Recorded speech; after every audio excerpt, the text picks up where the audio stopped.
Welcome to Hurry Up Pinball, the show where I teach you how to work on your pinball machine.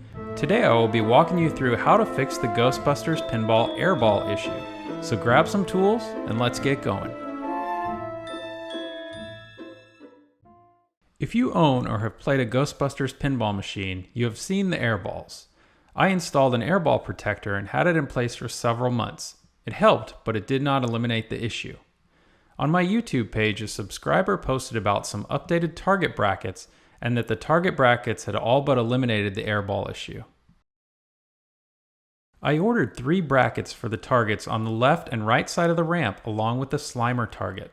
These were ordered through Shapeways and are custom made when you order them.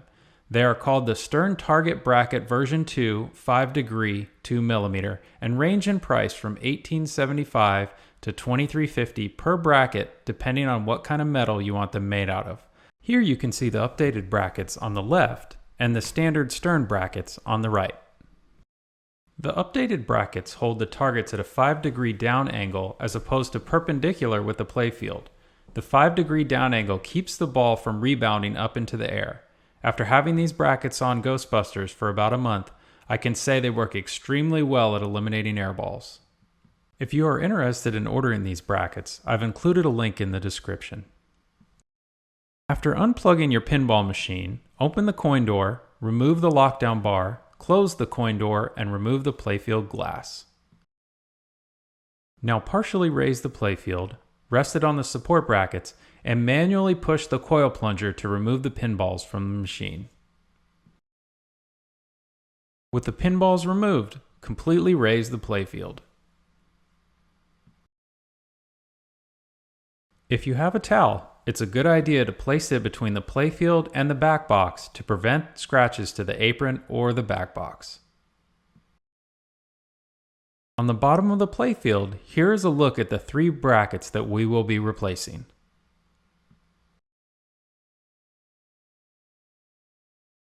In order to remove the 3 targets, you will need to remove the 2 screws holding the target to the playfield. For the far left target, you may need to remove the node board directly above the screws if the head of your hex tool is too large. I had a smaller hex tool on hand, so I switched to it for that screw. Once the screws are removed, you can gently squeeze the target on the top of the playfield and pull it out of the bottom. Make sure to pull on the bracket and not the wires. Here you can see the 2 screws we need to remove in order to remove the standard mounting bracket.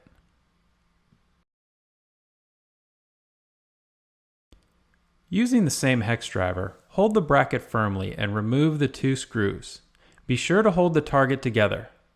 Once you remove both screws, the target will separate into a few pieces. Note the location of the blue piece of fish paper as well so that you know where it goes when reassembling the target. Now grab the 5 degree bracket and piece the target back together, making sure the fish paper is in the correct location. Insert the screws and hand thread them back into position to keep the target together. Before tightening down both screws with the hex driver, double check to make sure that the target arm and the bracket are all straight. During this process, make sure you are not pulling on the wires connected to the target. Here is how the target should look once the 5 degree mounting bracket is installed. Now squeeze the target together gently and reinsert the target back into the playfield. Make sure the target is facing the proper direction when you reinsert it. Now use your hex driver and reinstall the 2 screws holding the bracket to the playfield. I like to turn the screws 1 to 2 turns counterclockwise before screwing them in to help preserve the wood in the screw hole. You want the screws snug, but do not strip the wood. Now go ahead and repeat this process for the other 2 targets, and don't forget to note the location of the fish paper when taking the target apart. With the targets reinstalled, go ahead and completely lower the playfield. Double check the gap on the targets and make any adjustments to the switch gap as needed. Since I wanted to test the targets without any other devices, I went ahead and removed the airball protector. After playing a lot of games with the new brackets installed, I can say that the new brackets dramatically reduce the number of airballs. If you have a Ghostbusters pinball machine, I would highly recommend these brackets. Even with a high velocity shot square into the stand-up target, they do not ricochet into the air, but rather stick to the playfield. If everything looks good, go ahead and reinstall the playfield glass, open the coin door, install the lockdown bar, and close the coin door.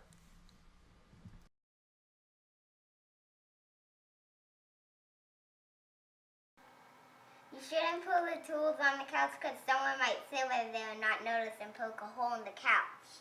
Yeah, is that a bad idea? Yes. Yeah. Where should I put my tools? On the counter. Okay.